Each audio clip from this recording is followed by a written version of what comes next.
따뜻한 햇살과 모든 것이 무르익는 여름에 시원한 바람과 같은 주님의 교회의 매일 말씀 묵상에 오신 여러분들을 환영합니다. 네, 매일 말씀 묵상 오늘 우리에게 주시는 하나님 말씀은 예레미야애가 4장 1절부터 3절까지 석절만 보도록 하겠습니다. 예레미야애가 4장 1절부터 3절입니다. 함께 읽겠습니다. 시작. 슬프다. 어찌 그리 금이 빛을 잃고 순금이 변질하였으며 성소의 돌들이 거리 어귀마다 쏟아졌는고 순금에 비할 만큼 보배로운 시온의 아들들이 어찌 그리 토기장이가 만든 질항아리같이 여김이 되었는고 들깨들도 젖을 주어 그들의 새끼를 먹이나 딸 내 백성은 잔인하여 마치 광야의 타조 같도다. 제가 한국에 살 때만 해도 고급 브랜드들을 똑같이 만들어 파는 일명 짝퉁이 아주 성행을 했었습니다. 실제 명품과 똑같이 만들어서 백화점 명품관 직원들도 진품과 가품을 구분 못하는 진품경이 벌어지기도 했습니다. 이렇게 완전히 똑같은 가품을 만들어내는가 하면 재미삼아서 약간씩 브랜드의 이름을 바꾸어서 판매하는 가품들도 한동안 유행을 했습니다. 가장 대표적인 예가 나이키를 나이스로 바꾸어 판다든지 퓨마를 하마로 만들어 파는 것이 예가 되겠습니다. 얼마 전에 미국에서만 자란 우리 집 아이들에게 이 이야기를 해준 일이 있습니다. 한국에는 가짜 나이키를 판매한다. 이름은 조금 달라. 나이키 로고는 똑같은데 이름이 나이스야 라고 이야기를 해주었더니 믿지를 않더라고요. 그래서 얼른 구글로 나이스를 찾아서 보여주었더니 그제서야 아이들이 보고 믿고는 재밌다고 웃었습니다. 그래서 퓨마는 하마고 아디다스는 또 아디도스라고 나오기도 한다라고 말해주니까 너무 재밌다고 막 웃었던 기억이 납니다. 여러분, 순금의 가짜는 뭡니까? 순금의 가짜는 도금이라고 할 수 있겠죠. 실제로 한국에 도금이 순금인 줄 알고 살다가 금은방에 금을 팔러 와서 그때서야 도금인 것을 알게 되는 분들이 많다고 합니다. 그래서 여러 사이트들에서는 순금과 도금을 구분하는 방법들에 대해서 몇 가지씩 써놓았더라고요. 여러 가지 방법들이 있는데 그 중에 가장 첫 번째로 써있는 구분 방법은 바로 이것이었습니다. 바로 변질의 유무를 살펴라 라는 것입니다. 오래 착용하게 되면, 오래 착용하면서 금과 피부와 닿는 어떤 금의 착용면이 있는데 그 부분이 닳게 되면서 그 부분이 닳았는데 금이 아닌 다른 금속이 드러나게 되면 그것은 도금이다 라고 쓰여 있었습니다. 아주 당연한 말이죠. 순금은 변질돼도 순금입니다. 그러나 도금은 변질되면 다른 금속이 드러나기 마련입니다. 오늘 본문 1절 보니까 유다 백성들을 향해 이런 메시지가 전달됩니다. 1절 다시 한번 함께 읽겠습니다. 시작.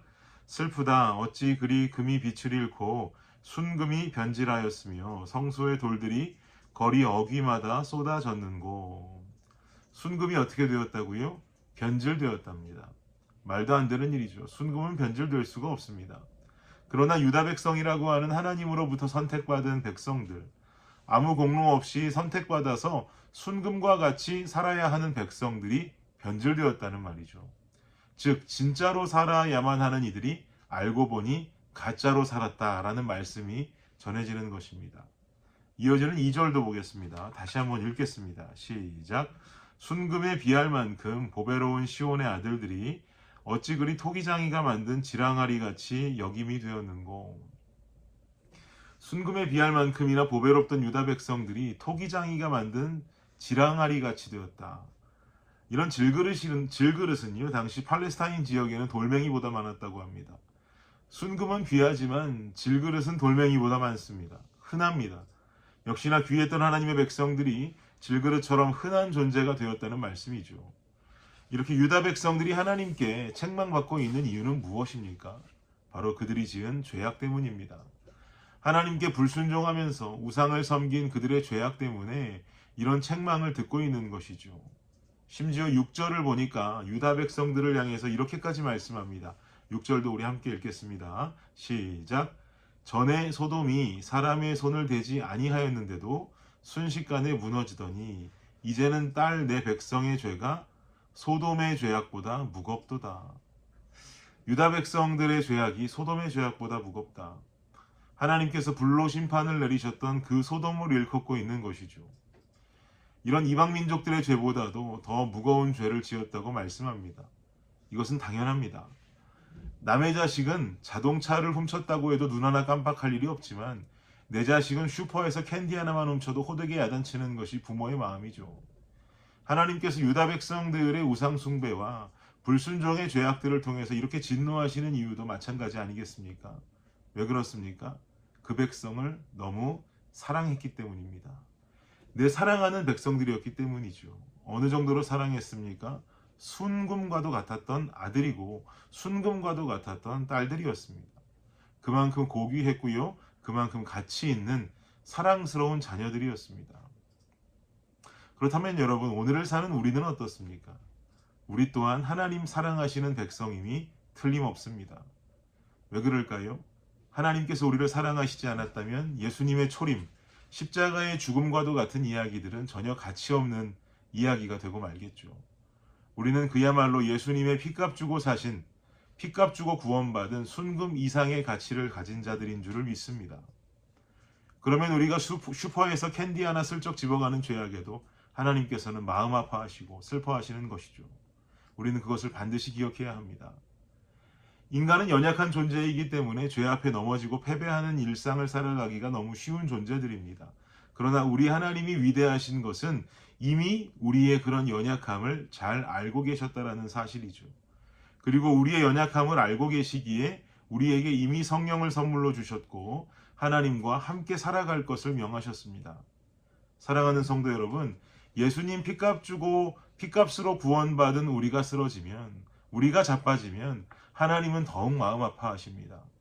우리가 구원받은 존재라면 예수 그리스도의 십자가가 무가치한 역사가 아니라 실제적 가치를 가지고 있는 사건이라면 우리는 그 십자가가 헛되지 않기 위해서 의로운 자로 살기 위한 삶의 몸부림을 반드시 쳐야 합니다.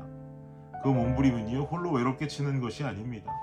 우리 안에 내주하시는 성령으로 충만하십시오. 성령께서 우리의 인생을 함께 돌보실 때 우리는 사단의 유혹에 한 방에 쓰러지는 것이 아니라 사단의 유혹을 한 방에 무너뜨리는 믿음의 자녀가 될 것입니다. 언제까지 가짜로만 살 수 없습니다.